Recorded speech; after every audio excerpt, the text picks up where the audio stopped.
Hi friends, welcome to our blogs. ನಾನಿವತ್ತು ಒಂದು quick ಆದಂಥ ಮತ್ತೊಂದು ಹೆಲ್ದಿ ಸಾಂಬಾರ್ ರೆಸಿಪಿನ ಮಾಡ್ತಿರೋದು. ಮತ್ತು ಇದು ಚಿಕ್ಕ ಮಕ್ಕಳಿಂದ ದೊಡ್ಡವರೆಗೂ ಇದು ಇಷ್ಟ ಆಗುತ್ತೆ. ಇದನ್ನ ನಾನು ಇವಾಗ ಯಾವುದೇ ರೀತಿಯಂಥ ಮಸಾಲೆಗಳನ್ನ ಯೂಸ್ ಮಾಡಲ್ಲ, ಅಂದರೆ ಸಾಂಬಾರ್ ಪೌಡರ್ಗಳೆಲ್ಲ ಯೂಸ್ ಮಾಡಲ್ಲ. ಸಿಂಪಲ್ ಆಗಿ ಮತ್ತೆ ಇದು ಕ್ವಿಕ್ ಆಗಿ ಮಾಡುವಂಥ ರೆಸಿಪಿ. ಇವಾಗ ಯಾರಾದರೂ ನಾನ್ ವೆಜಿಟೇರಿಯನ್ ಮನೆಗೆ ಬಂದಾಗ ನೀವು ಈ ರೆಸಿಪಿನ ಅವ್ರಿಗೆ ಆರಾಮಾಗಿ ಮಾಡಿಕೊಡ್ಬೋದು. ಮತ್ತು ಅದು ಸಾಂಬಾರ್ ರೆಸಿಪಿ ಅವ್ರಿಗೆ ಇಷ್ಟ ಆಗುತ್ತೆ. ಮತ್ತು ಅದನ್ನು ಯಾವ ರೀತಿ ಮಾಡೋದು ಅಂತ ಇವಾಗ ನೋಡೋಣ ಬನ್ನಿ. ನಾನಿಲ್ಲಿ ಬೇಳೆ ಮತ್ತು ಟೊಮ್ಯಾಟೊ ಹಾಗೆ ಒಂದು ಸ್ಪೂನಷ್ಟು ಎಣ್ಣೆನ ಹಾಕ್ಕೊಂಡಿದ್ದೀನಿ ಮತ್ತು ಒಂದು ಸ್ಪೂನಷ್ಟು ಜೀರಿಗೆನ ಹಾಕಿ ಇವಾಗ ಇದನ್ನು ಕುದಿಯೋಕ್ಕಿಡೋಣ. ಒಂದು 5ರಿಂದ 6 ಸೀಟಿನ ಕೂಗಿಸ್ಕೊಳ್ಳೋಣ. ಅಂದರೆ ಟೊಮ್ಯಾಟೊ ಎಲ್ಲ ಸಾಫ್ಟ್ ಆಗಬೇಕಲ್ವ, ಹಾಗಾಗಿ ಇದನ್ನು ನೀಟಾಗಿ ಕುದಿಸ್ಕೊಳ್ಳೋಣ. ನೋಡಿ, ಈ ಥರ ನೀವು ಬೇಳೆ ಮತ್ತು ಟೊಮ್ಯಾಟೊ ಹಾಗೆ ಜೀರಿಗೆನ ಕುದಿಸ್ಕೋಬೇಕು.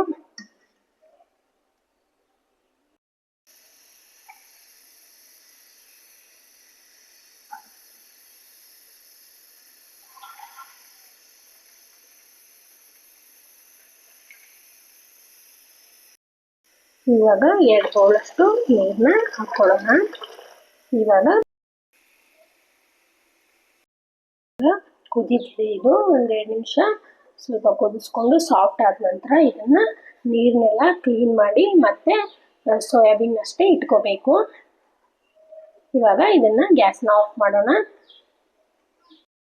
ಸೋಯಾಬೀನ್ ನೀರನ್ನೆಲ್ಲ ತೆಗೆದು ಇವಾಗ ಇದನ್ನು ಒಂದು ಪಾತ್ರೆಗೆ ಹಾಕಿಟ್ಕೊಂಡಿದ್ದೀನಿ. ಇವಾಗ ಇದನ್ನು ಯಾವ ರೀತಿ ಸಾಂಬಾರಿಗೆ ಆ್ಯಡ್ ಮಾಡಬೇಕು ಅಂತ ತೋರಿಸ್ತೀನಿ.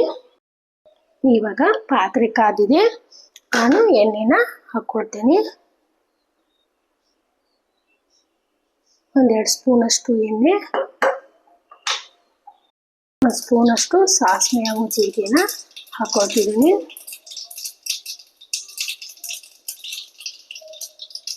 ನಂತರ ಬೆಳ್ಳುಳ್ಳಿನ ಹಾಕ್ಕೊಳ್ತಿದ್ದೀನಿ.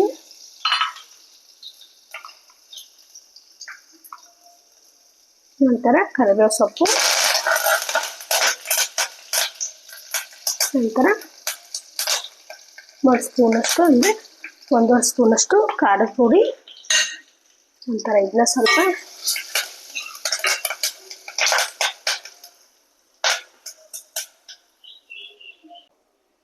ಇವಾಗ ಕುದಿಸಿಟ್ಟಂತಹ ಬೇಳೆ ಟೊಮ್ಯಾಟೊನ ಇದಕ್ಕೆ ಹಾಕ್ಕೊಳ್ಳೋಣ.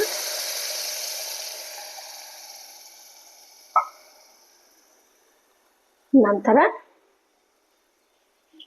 ಕುದಿಸಿಟ್ಟಂತಹ ಸೋಯಾಬೀನ್ನ ಇದಕ್ಕೆ ಇವಾಗ ಹಾಕ್ಕೊಳ್ಳೋಣ.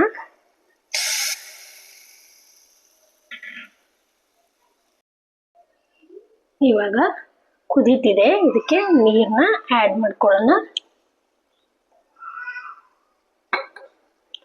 ನಾನಿಲ್ಲಿ 1-2 ಗ್ಲಾಸಷ್ಟು ನೀರನ್ನ ಹಾಕ್ಕೊಳ್ತೀನಿ.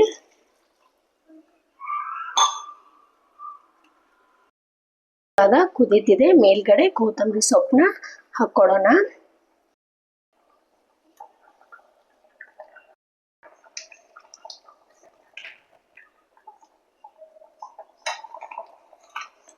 ನೋಡಿ ಸಾಂಬಾರ್ ಯಾವ ರೀತಿ ರೆಡಿಯಾಗಿದೆ ಅಂತ. ಸೋಯಾ ಚಂಕ್ಸು ಸಹ ನೀಟಾಗಿ ಕುದ್ದಿದೆ.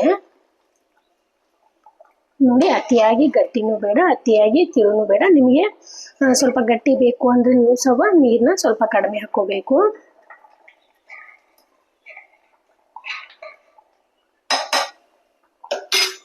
ಇವಾಗ 1-2 ನಿಮಿಷ ಕಾಲ ಕುದಿಸಿ ಇದನ್ನ ಗ್ಯಾಸ್ನ ಆಫ್ ಮಾಡೋಣ. ಇವಾಗ ಸಾಂಬಾರ್ ರೆಡಿಯಾಗಿದೆ. ಮತ್ತು ನೀವು ಇದನ್ನ ಬಿಸಿ ರೈಸ್ ಜೊತೆ ಇದನ್ನ ಮತ್ತೆ ಮುದ್ದೆ ಜೊತೆನೂ ಸಹ ಇದನ್ನ ತಿನ್ಬೋದು.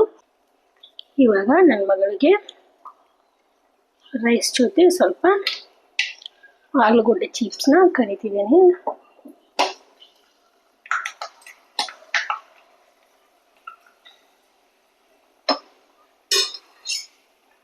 ನಿಮಗೆ ಈ ರೆಸಿಪಿ ಇಷ್ಟ ಆದರೆ ನೀವು ಇದನ್ನು ಫ್ಯಾಮಿಲಿ ಜೊತೆಗೆ ಒಂದ್ಸರಿ ಟ್ರೈ ಮಾಡಿ. ಹಾಗೆ ಅದು ಯಾವ ರೀತಿ ಬಂದಿದೆ ಅಂತ ನಮಗೆ ಕಮೆಂಟ್ ಮೂಲಕ ತಿಳಿಸಿ. ಹಾಗೆ ಈ ವಿಡಿಯೋನ ಇಷ್ಟ ಆದರೆ ಲೈಕ್ ಹಾಗೆ ಸಬ್ಸ್ಕ್ರೈಬ್ ಮಾಡಿ. Thank you.